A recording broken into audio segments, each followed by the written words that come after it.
I'm going to be pouring the Hearth Slab. It's going to be 6 inches thick, and on the bottom there is a layer of vermiculite and perlite. In this image, I have it framed up for the vermiculite and perlite insulation layer. So I have the cement board base down. I got lots of supports under there.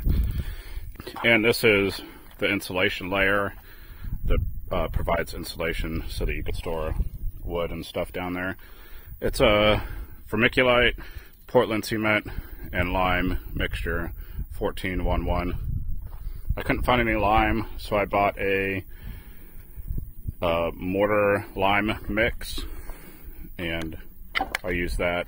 It had Portland cement, sand, and mortar. And I mixed it with the vermiculite.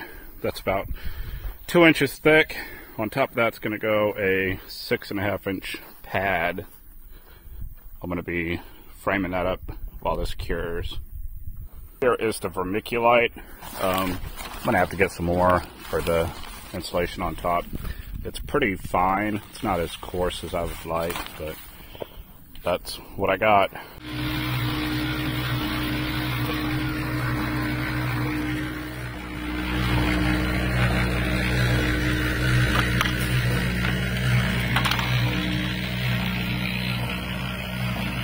Here's the pad on top. It's a 6.5 inch pad, and there is rebar and metal reinforcement in there, as well as some glass fibers. Waiting for it to kind of set up, and then I'm going to trowel it.